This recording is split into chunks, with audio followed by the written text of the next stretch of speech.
Regrettably, we found that China has been attempting to interfere in our upcoming 2018 election. They do not want me or us to win because I am the first president ever to challenge China on trade.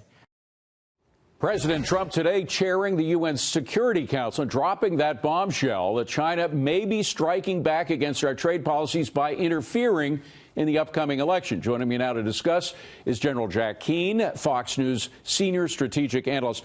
General, this is a very big charge. The fact that China is so upset with our trade policies that they're actively trying to rig the next election against the president. What do you make of it? Well, obviously it's true. I mean, he's got that information from an intelligence agency, but they were involved in some meddling in previous elections. I think what's really happening here is what the president is reporting to us is they likely have become considerably more aggressive and actually more comprehensive. But the other thing that's in play here, and I wish he had spent a little bit more time on this, is that our defense has improved significantly, and that's what Ambassador Bolton, as a national security advisor, was talking about recently when they put out the cybersecurity strategy that the United States has, not only offensively, more aggressive for the first time, but also we have thickened our defenses quite a bit. So I think we're much better prepared. And frankly, that's probably why we know about this China stuff, is that our defenses for cyber warfare have increased as well. And that leads me to ask about the question. Haley, our ambassador, U.S. Nikki Haley, addressed this today.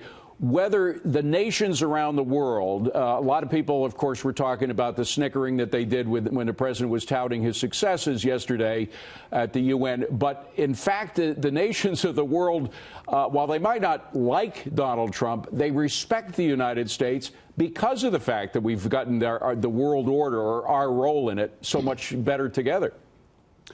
You know, I think that's indisputable. I mean, I travel quite a bit, Middle East, Europe, Far East. I'm heading to Southeast Asia in a couple of weeks. I get the same. I mean, the president is, as an American, you sit down and you begin to talk to people. First question they want to ask you has something to do with President Trump. Right. Because obviously he's a controversial figure. He's a very different kind of president than we've had in generations here. But at the end of the day, what it really comes down to is much along the lines of what Ambassador Haley is talking about. Is their respect for the president. They don't necessarily always agree with what he did, but they do respect him. And overall, they know in the countries that we're dealing with, where there are adversaries, where there are threats, where there's terrorism, where China or Russia is pushing people around, they absolutely respect the stance that the President of the United States is taking and pushing back. Because, listen, for the last 8 years, the Obama administration was not doing any of that. I know. Frankly, I'd rather be respected than liked if I had to take my choice between the two. Very quickly, we only have about 20 seconds, but on Iran, the question is whether some people in the U.S., including the former Secretary of State John Kerry, have been actively trying to subvert our position vis-a-vis Iran. Ambassador Haley has called John Kerry un-American. What do you think?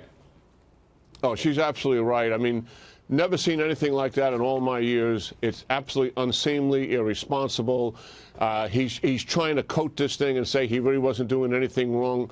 The bona fide number one enemy the United States has had for the last 35 years, who's killed Americans periodically throughout that entire 38 years to the number of thousands, is Iran. They are a bona fide strategic enemy of the United States, and talking to them and negotiating with them and undermining the United States is absolutely what she says it is, anti-American. General Jack Keane, great to see you, General. Thank you very much. Appreciate it. Good talking to you, David.